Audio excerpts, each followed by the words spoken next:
called Utando, which is what we're doing today, loving and celebrating everything that is beautiful and African.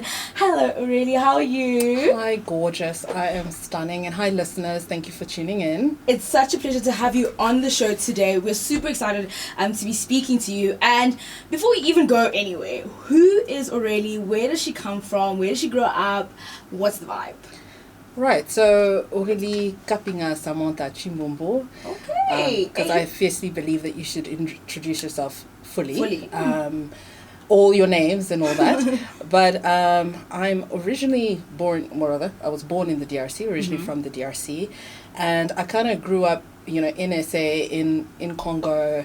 Basically, my parents were actually fierce believers in Pan-Africanism, knowing where you come from. And that meant not necessarily your country, but knowing where you came from, the space you lived in, and being, open and mindful to other people and their cultures and how they work. Just to kind of open your eyes to what it is to be an actual human being. And that goes more than skin deep. It's a spirituality thing, mentality thing, but also to just make you a more rounded person. And I'm so grateful for that. And that's where I come from in a nutshell. Yeah. But I come from a background of international communications, and so I think lots of talking, but I think that's where we should embrace our Africanism the most, because we're all about communication. We're all about being joyful, being open, knowledgeable, education, empowering each other, because everybody has a job in the African community. And by African community, I don't mean them versus us rhetoric.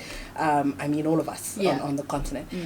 So that's what makes Aurelie Tshimbombo who she is today, because I believe that the world and what we are put here to present, especially as Pan-Africanists and young Pan-Africanists, is to showcase that we are not our traditionalism, we are not our past of slavery, we are what we make of it. And we have a huge responsibility in terms of how to go forward and how to perceive and how to project who we are. And that starts with self-belief, and that starts with being rooted in your actual identity as an Ubuntu spirit, and not so much an African, if you will, in terms of a continental breach, if you will. Yeah. You spoke of communicating just in your answer, and you decided that I'm going to communicate through clothing. When did that entrepreneurial journey start? What made you fall in love with the world of fashion? How did you get into it? Well, to be quite honest with you, communication and fashion go hand in hand, as you just said yourself, because wearing clothes is another expression. It's another way of talking and telling your story and who you are and how you feel without using actual words. So fashion, like singing, is something that is a very vital tool in our everyday life and how we feel, but also how we project ourselves and how we feel the market or people perceive us. And I would just go into stores and I would not find something that would speak to my identity as an individual. And by an individual, I mean just find something that fit my body size, my head to toe ratio that sometimes doesn't make sense. It's okay. I'm like really short with really small waist. It doesn't make sense. But also something that spoke deeper to me. Yeah. I'm a strong believer that you are what you wear only because what you wear is an expression of what's going on inside. So basically, I couldn't find anything that could speak to my continental soul, if that makes any sense. So I would be like, look, I love South African fashion, I love Ghanaian fashion, I also like New York fashion, because I'm a modern traditionalist, basically. So I am an African woman and I love the traditional aspects of it, but I also am a modern woman. I like form-fitting clothes. Sometimes I like loose clothes. It depends on how we feel, our weight fluctuations sometimes, our mood. So for me, I couldn't find anything that could speak to all of that and embody all of that, but also do it in the manner that I wanted. And I couldn't find anything luxurious, anything lush that would speak to, we are regal, we are royalists, we are descendants of emperors and empresses, and mostly because the African rhetoric has all been muddled up into one big ball. And I'm like, doom and gloom. Yeah, exactly. And it's a bit confusing because people go so far as to refer to us as a trend, which I find quite offensive because the meaning of a trend is something that comes and goes. It's not a timeless thing. Yeah. I think we're one of the few people, if any others there are, please do let me know, that are referred to as a trend. It's like, oh, you do the African trend. And I said, I can't refer to myself as something that comes and goes. I'm here. We have an entire continent. This is our lifestyle. And I couldn't find a brand. I couldn't find an essence. I couldn't find something that could speak to that, to make people understand we are not a trend. This is how we live. This is who we and are. you've got to understand that. You don't have to like it. But just like we don't like everything, we still make space for it. Yeah. So it's the same thing. Bring us to the fort and get ourselves even, especially our generation, to understand it is not an embarrassment to wear your traditional garb. You can just wear it in the way that makes you feel comfortable. Yeah. And incorporate that into what it means in terms of your current identity or how you're feeling. So that's basically how I started. And fashion is so, so, so important because, like I said, we're trying to work on the mindset, on the lifestyle of how to change your thinking process. Yes. Being African is not a subpar thing. And a lot of the time you walk into a room, it's like, oh, you're from Africa, with absolute shock on their face. I'm like, what does that mean? Exactly. So it's coming to a point where self-worth, self-value, self-integration in your actual roots, and letting that kind of merge with who you are now, and taking that to the world and showing this is what we are. And I'm not saying everybody should use my method. We all use different methods to communicate. But for me, this was my passion because, like music, people listen to fashion. They speak through fashion without even being consciously aware of it. So for me, it was so, so, so important to have a vehicle that could institute change in terms of mentality and emotion. So that's basically why I started what I started. Yeah. You speak of sort of, you know, how trends are, or people are labeled as trends. Yeah. And I can understand the fashion world can be literally brutal. I mean, on a day-to-day basis as a young woman, if I'm wearing something, because I firmly believe in the saying, just to express, not impress. That's exactly. me on a daily basis. Exactly. But, you know, already there's so much scrutiny with just like the smallest things that, you know, young African women do. I can just imagine in young the entrepreneurial women as a whole. I can just imagine in the entrepreneurial space how much more conflict there is in that space. Now, you know, what has kept you grounded? What has kept you going in spaces like, you know, a business space when you walk into a boardroom and everyone is just like, you're too like, colorful. Why are you here? Exactly. You're too young. How have you sort of, you know, worked around those environments and areas to get to where you are today? Well, I'm from a similar mindset to you. I am not trying to impress anybody. I'm not trying to force my thought process down anybody's throat, but I am trying to make space for those who do think like me, because there are many of us. It's just not. We live in a society that's I can't say very oppressive, but I can go so far as to say oppressive. Sometimes systematically so, yes. And because it's an entire world order that you have to fight every single day, in addition to a traditionalist world order. And I'm not talking about the Ubuntu traditionalist world order, because those are two different things. Because back in the time of when Ubuntu actually mattered, it was an issue of spirituality and empowering the individual in order to empower the whole, and vice versa. Now it's almost a competitive thing all the time, and it's a them versus us, battle of the sexes, battle of, you know, within women themselves, who are very, very, very cutthroat, instead of being, you know, band together and do what the man did. You know? They come together as a team and they make things work. But to answer your question specifically, I went in as myself. I went in being rooted in what I believed in. I went in saying, my goal is not the bottom line. My goal is to make the change. My goal is to pave the way for the youth, for my own generation, who wants to have a conversation, who wants to walk into the room and not be asked, why are you here, in any capacity, or even why are you wearing what you're wearing. That should not even be a question at this point, especially when it comes to African fashion, because that's what I do. What you're wearing is very colorful, almost like it's a question mark in terms of why are you dressed like that, what's the occasion. But why should I need an occasion to be myself? It's almost bringing back the norm into, you know, just like people don't question you wearing jeans when in fact a jean is not an African concept. It's not. You know, don't question what I'm wearing and be okay with that. But also through this is how I choose to empower myself. I walk into the boardroom as myself. This is the brand you're investing in, because I'm a proud African brand, and I'm not ashamed to scream that, you know, to the world, because without Africa, there is nothing. All the resources that you need to make so-called luxury products and books and, you know, electricity. Yeah. All of that originates from this continent. Yeah. So therefore, you cannot tell me I'm worthless, and you cannot tell me I'm subpar, and you cannot tell me I'm not on an international level, because without me and where I came from, there would be no levels. Yeah. You know, so it's basically walking in with that mindset, that self-assurance, and saying, you know, I could hear a no, but that's fine. I keep knocking on doors, or eventually I create a door and then walk through that. Yeah. So that's basically how I walk into this, because honestly, especially as women, I feel that there are a lot of barriers in our way, and sometimes those barriers are not necessarily just from the world systems, from people you know, self-doubt, and I think self-doubt is a killer. It's the biggest fear a woman has, because you deal with so many voices on a daily basis, and those voices become absorbed and become your own. So if anything, I worked hard to separate the nonsense from the actual goal, if that makes sense. And I think that's what a lot of us are not given an opportunity to do, due to circumstances, due to just, I'm not saying not being strong enough, but almost being in a system that's severely intimidating to be anything other than conforming to the box. But if we look at our roles as women, we do more than one thing, right? Yes. So why should we not be allowed to be more than one thing? Yeah.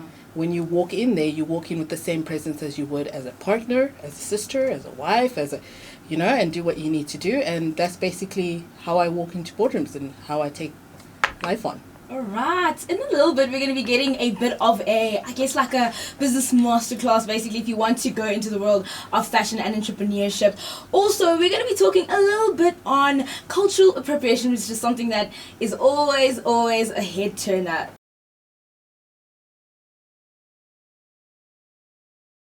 Coming through on that one, it is I Rise on TuksFM 107.2, featuring Saki on that one. Also, our WhatsApp line is 0617201072, 0617201072. If you have any questions for our guests today, or any comments, and you want to contribute to our conversation, which we're going to go straight back into. Now, your baby, Afrinique-Chic, it's a lifestyle fashion events company that is just beautiful and is blooming at the moment. And I just want to get our listener to know a little bit more about that. So what do you guys cater to, and what are the day-to-day runnings, and how's your business structured? Because I think it's always important for, you know, our listeners to sort of, if they want to go into the same space that you're in, how do they go about that? So Okay, so first and foremost, disclaimer, it's Afrinique-Chic. Oh, sorry. But it's okay. It's okay. My bad. No, it's fine.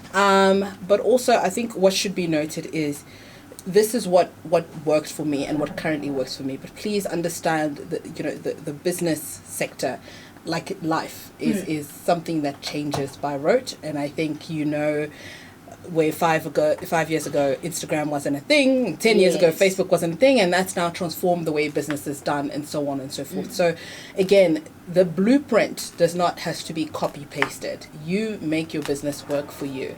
And I suppose I'm quite strange like that. And by no means I'm not sitting here so people can take advice from me. I'm just being a different voice, presenting a different face and a different way of doing things. So Afrinique-Chic, what we do is, you know, we cater to the lifestyle, the mindset garment of change. And what we mean by that is to work on your outside, to work on your inside, and work on your inside to work on your outside, basically. So that you understand that in life, like waking up in the morning and then going to sleep, it's a cycle. It's the same with fashion and how you feel and how you express yourself. So in terms of what we went through, that ties in very much with how you feel, how you eat, how you, so that's how you party, how you relate to things, how you get married, you know, what culture is. So that all kind of ties into the events part of it, which is also a lifestyle, because your everyday living is a life, right? Yes. So basically, what we do in terms of the events part of it is collaborations. Collaborations are a big part of who Afrinique-Chic is and what we're trying to empower and motivate. We're not so much about being just united in our diversities. Let's do that, but let's also empower our similarities, and through that be the vehicles of change. Yeah. And by what I mean is work with other companies, work with people who have more experience, work with people who see things differently, work with the youth who are coming in with a whole new brand of mindset in terms of this is maybe how we should do things. So I'm a strong believer of work with the past, work with the present in order to get to the future. And so what we do at Afrinique-Chic is luxury African fashion, luxury African mindset, basically African excellence. And what we mean from that is, what is luxury? Because that's a relative term. My version of luxury and someone else's is it. But I'm like, if you put on a garment and you feel beyond beautiful, you feel empowered, you feel, you can walk into this room and own a room, that is a luxury good. Because it works on something deeper than just your external. Your external is fire, but your insides are literally an inferno. And that's what projects through your garments. I can make you $1 billion dress, but there's no point in me making you a dress that will carry you. You need to carry the dress. I'm not in the business of fashion to make people look good. I'm in the business of fashion to empower people to feel good so that they can look good, basically. Make the things. Exactly. So basically what we do when we sit down with our clients, and we do everything from to bridal to evening gowns to your everyday wear. You can walk the store and find what you have, prêt-à-porter as we call it. And then obviously we have your corporate gifting, because what's centered around that was, I said, I find it totally annoying how everywhere else in the world you have businesses kind of rely on the aesthetic of the land where they're doing business in. And then you come to Africa and that does not apply. True. So that's almost like what's happening. It's a way in which to help businesses incorporate their corporate identity within the space they're doing business in, because you can relate to something that is like you. You can relate to something that speaks to you. So therefore empowering you and empowering the business.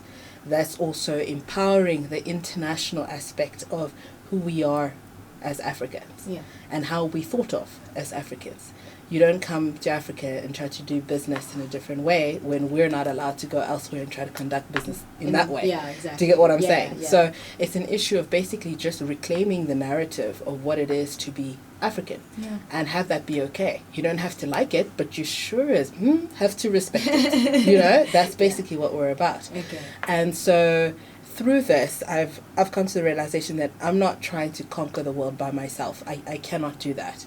But I do believe on our continent we have so much to give, and we have so much talent that is tapped into, but is never catered to as an African good. Do you understand what I'm saying? Like you said earlier on, like a trade. Exactly. Like it's like that's nice to nibble on, and then and then you kind of move on from that. So the whole point is to reclaim what that means, but also to open doors to international trade within each other. And I mean knowledge trade. I don't mean necessarily workmanship. So if you have a designer in Gabon, and you have a designer in South Africa, why can't they exchange for a couple of months and they go do life lessons over there, or teach these kids how to give back, or teach them their field, because the way you do things is not the way I do things, and it's not the way I understand things either. Would that then not by default kind of force people to think out of their space? Because the thing is it's great to say I'm part of the international market and I'm part of this and I'm part of that, but what does that mean in terms of you the individual, and you the community, and you the country, and you the continent? Because it's great to pander to a rhetoric that is almost a system built to not empower that, if that makes sense. Just make your own way. And how we started, like I said, I wasn't trying to get into a room to impress anyone. I was just being myself. But I had a drive, a constant itch that I have still today, to tell the youth, yes, you go to school and you study, but the reality is you come out of school and there is no job. There's nothing you can do. But then you're stuck in this box that this is what I studied, therefore this is what I have to do. But we don't necessarily follow our passions. Especially passions in the arts. That's often I mean I constantly meet people on campus and I'm like, oh, so what are you doing? And they're like, I'm doing this, but on the side I'm doing this and this and this. So just embrace who you are holistically. It doesn't mean you don't have to do one thing. Yes, your plan A didn't necessarily fail. It's just not ready. Yeah. But are you just going to sit there and complain the whole time? Because I think that's why we're sitting in what we're sitting in now. Yeah. There are opportunities that you can create for yourself. And the whole idea is, why I say go back to the spirit of Ubuntu, is because our actual history, we were all working for ourselves in order to empower ourselves the other person and to empower the group. Yes. Because if we all win, no one loses. Therefore, no need to complain. Yeah. Everybody had a job. Everybody had a purpose. But those jobs were not just sitting there. They had to be created by someone, right?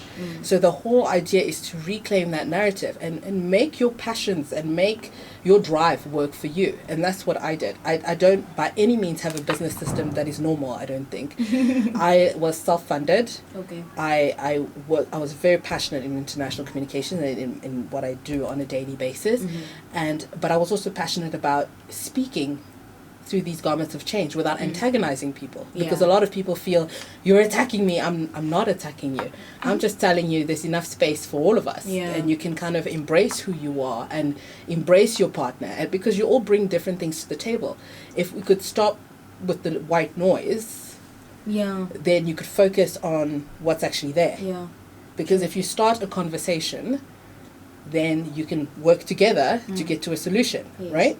So that's what I wanted to do, especially for the youth, because I feel, and in my generation too, because I still consider myself youth for some reason or other. But yeah. You don't look a day over 21. Thank you. I'll take it. But the whole idea is to create a space where we can actually tell truths. Because it's great to say this person is successful because you have 1 billion followers on Instagram. That's great. But again, what is success? Success is relative, and is all that important if the inside is busy bubbling under, and you live with agony all day because you're in a constant flux of competition, which I don't feel should be there, because your only competition should be yourself in 5 years. Therefore, you have space to collaborate with people because you don't view them as competition. You view them as something that adds on to your life value, and you adding on to their life value. Hence, opening communication and opportunities and forcing you to generate change for yourself and therefore your neighbor, because if you generate change, you empower yourself, but you also create opportunities for your neighbor, for yourself, for your sister, for your cousin, therefore creating jobs, right? It may not give you $1 billion immediately, because I think we are of the generation of now. Quick fix the whole time. So you have to understand, going into a business, it's not like you throw a pip and it will grow that tree immediately. That doesn't happen in real life. Why should it happen to you? You have to be determined. You have to push. You have to literally barrel down and understand that you're working in a system where no is the norm, not yes. But then it's not your job to change people to give you a yes. If they don't give you that yes because of your self-worth, you keep trying, but then eventually create your own yes. And then eventually those people will be coming to you and ask you, how do we get our own yes? Do you get what I'm saying? I want what you have. So the whole point is not to feel like there's a lack of anything. Because like I said, I'm based in 2 different countries. And I'm well traveled, and I'm telling you that mindset is in a specific area, which is here. But everywhere else in Africa, open arms, because we are of that belief. It's still very much ingrained in the spirit of Ubuntu. With that being said, now I wanna. Earlier on, you spoke about your parents raising you in a very Pan-Africanist way, which obviously has inspired your business and just the way you live in general. But I also want to know which African designers do you maybe aspire to, or do you want to collaborate with in future, or that just inspire you on a daily basis to be creating what you're creating? And also, what do you think is missing in the fashion African industry, and maybe just the fashion industry at large? Okay, so good questions. Okay, firstly, the African designers, there's so many. There are so many African designers that are not necessarily big name designers. Okay. And I say this because you will go to an atelier or you'll go to a little tailor in the corner who makes amazing garments, but no one knows about him. So my shout out is to those people. But also you have Johan, you have David Tlale, you have Christy Brown, you have so many actually. Johan Buerta, Rudolf Couture. Yes. You have so many people that you sit there. Heinrich Grayling, like a lot of the people I work with now that are so inspirational to me because what they do is on a different norm to mine. Yeah. And when you mix those together, they are phenomenal. And I feel that you can learn something from every designer. And I don't just love African designers. I love Diane von Fitzenberg, Victoria Beckham for different reasons. Yeah. It's really because everyone's aesthetic is different, but it speaks to a different part of who you are. But within that market, I couldn't feel or see something that spoke to who I was. I'm that person who would sometimes very extra, and I would wear a ball gown to work if I could, but I can't, unfortunately. Okay. But it's about that, just creating what you love. And wearing that with pride. And it's more the shout out to that little tailor in the corner who no one knows about, but everybody goes to. Yeah. But they create phenomenal clothes, but they just don't have the opportunity to be on a world gigantic stage because they were not employed by someone or didn't collaborate with someone or whatever. Yeah. So in the future, I plan to work with all designers, and I mean from everywhere in the world, because we live in a global world. True. And we are a mixture of things. You're not just one thing. You find people who are a mixture of Congolese and South African, and then you find someone else who's a mixture of Ghanaian and Indian or what have you. Then where do we go? Because we're part of different things, and you identify to different things because we are a mix in essence of different cultures. So what is fashion? What do I find the most frustrating thing is that it's a box sometimes. Okay, yeah. It's a box. Yeah. And like, I think electricity at some point, it was like, what are you doing? That is not the norm. But I feel like if we cannot be not the norm in this industry, where are we supposed to be going at this point? True. So, All right. That being said, in a little bit, we're going to be talking a little bit more on Heritage Month, as well as something special coming up soon that you definitely want to stay tuned for. Any questions or comments for us? Now, it is, of course, Heritage Month, and off air we were talking about, the launch that is happening very, very soon, and we're going to talk about that now because I'm very excited, and I think it's about time we get into that. So basically, you are having an amazing event coming up soon. Please do tell us more about it, and do tell the people on air, because you told me, why did you decide to have it in Heritage Month? So this month, Heritage Month, as you know, it is so important, and it's so important on a multifaceted level. Number one, it's also crazy that all this negative conversation about self-hate and hating your fellow brothers and sisters happened at this month, ironically, because the heritage of South Africa is very diverse.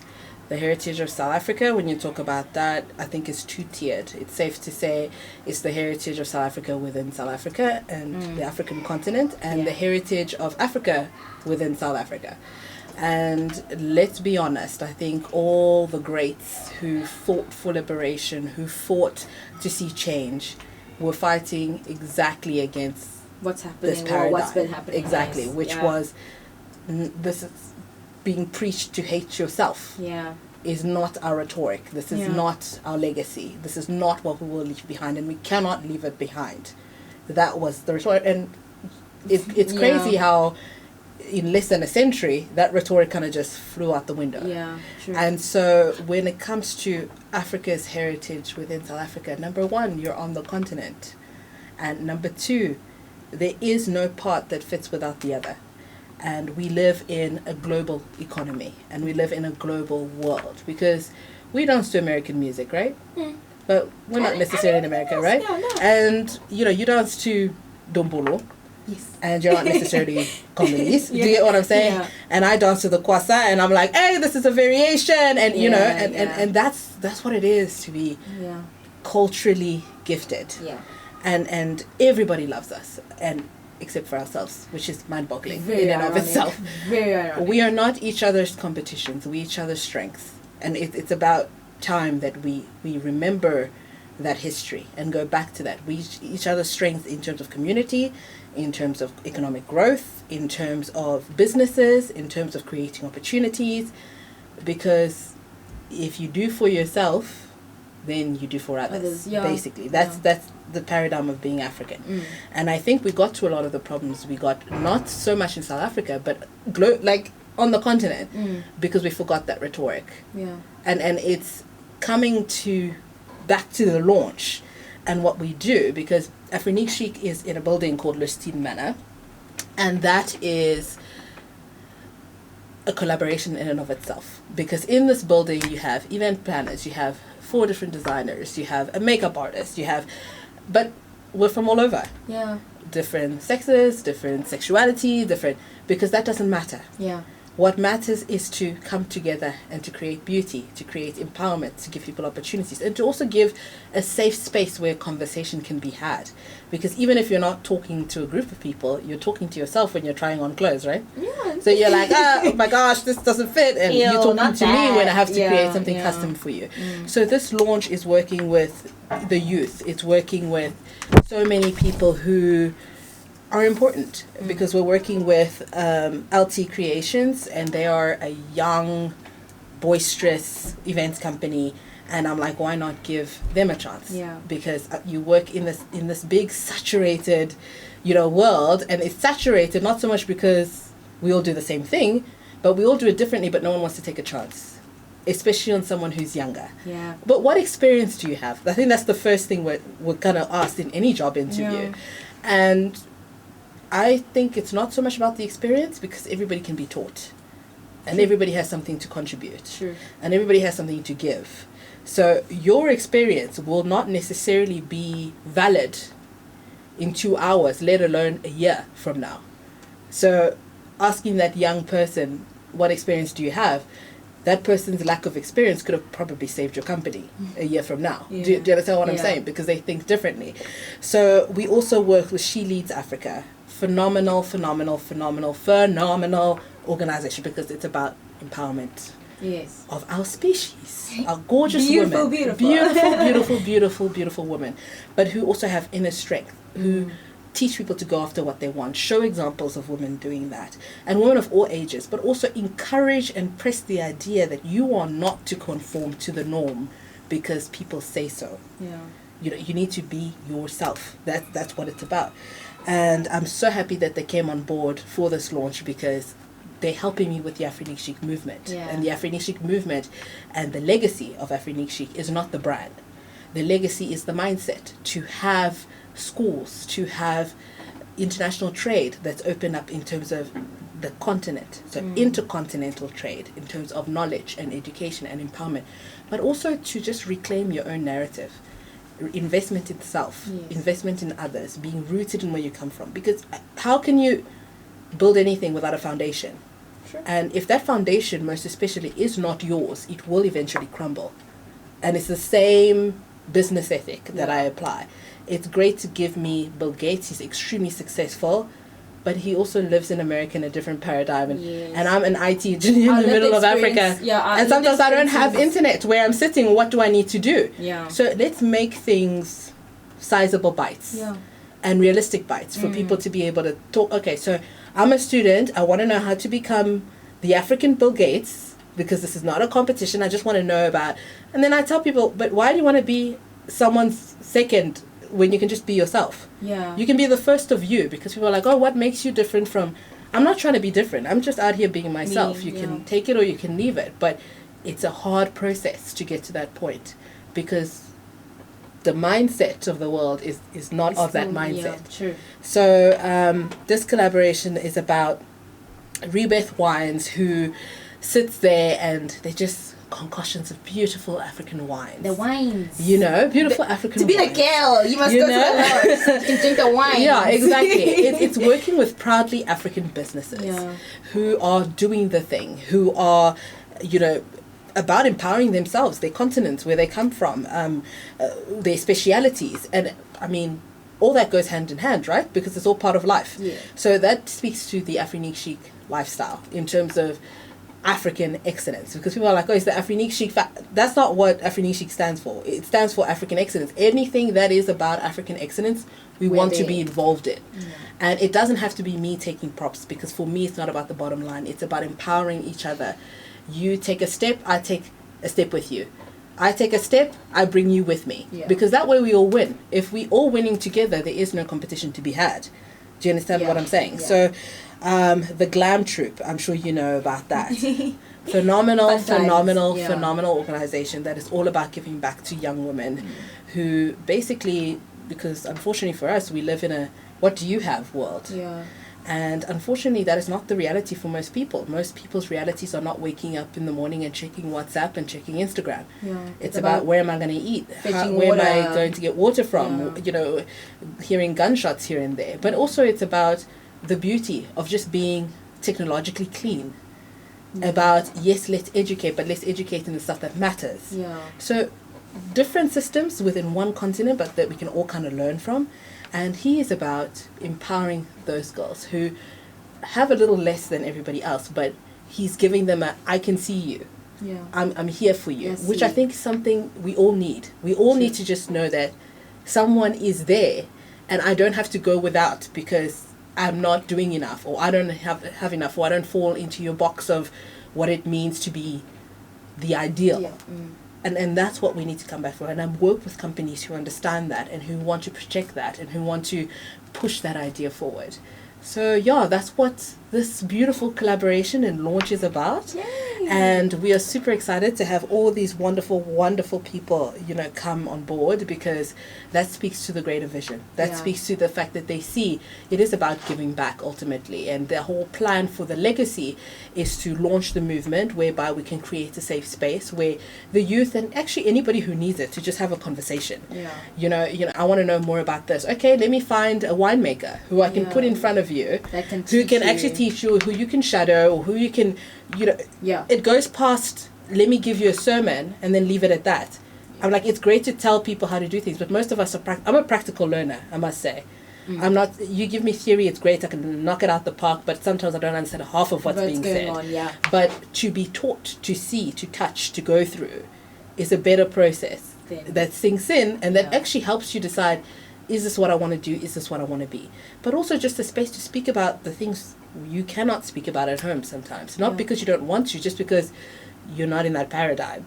True. You know, like speak to someone, because I think so many things such as suicide, misunderstandings, bullying can be avoided if conversations can be had. It doesn't have to be had at home. I prefer for it to happen at home, but let's give people a place to go to that doesn't make them feel so isolated, because that is not the African paradigm. Yeah. So yeah, that's what we're about as a whole, and hopefully, you know, inshallah, they, you know, the schools, the universities, because that is the goal eventually, to build pre-primary schools, primary schools, high schools, universities, and eventually help these students get into jobs that are there for them. Yeah. And they understand that they can create it. If you can't find it, let's help you create it, basically. We're literally in the last closing minutes of our time together, but what can people expect from the launch? And also, where can they find out more? Where can we find you on Instagram, Twitter, Facebook, everything? Right, this is where I forget that we're in a technology. All right, so Instagram, you can find us on Afrinique-Chic. You can also find us on Twitter, on Facebook, under the same name, Afrinique-Chic, spelled AFRINIQUE. CHIC. Yay! So Afrinique-Chic in French.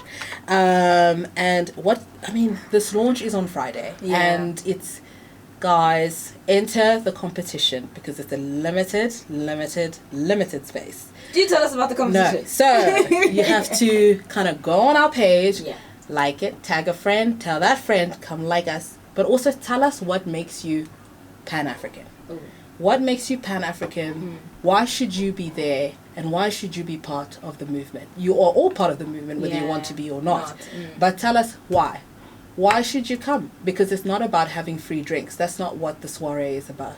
It's about creating networking. It's about creating a conversation, an opportunity, a space where progress can be discussed. Yeah. So that's what it's about. So please go like us, follow, get as many of your friends to follow, and get as many of your friends to also tell us what makes you Pan-African. Yeah. And then stand a chance to see us on Friday. Yay! Thank you so much for joining us in the studio today. We had an absolute fun time. I just want to know one last thing. Yes. If there's one lesson that you have learned in your journey as an entrepreneur, if you could put it in one sentence, what would that be? Never give up. Never give up. Be strong. Yeah. Be determined. Because you know what? The world is not about self-entitlement. But it is about making a space for yourself. So it's not going to be easy, but you push through. People will not believe you, but you believe in yourself. You're not about people. People, what they're doing is not about you. That's none of your business. Yeah. What is your business is you, your focus, and where you're going. You're your own competition, so never give up. Yay! Thank you so much for joining us in the studio. I hope you had a good time. No, thank you. You were so phenomenal. Thank you. I'm a little jelly of what you do, but okay. Well, that brings my little adventure for the week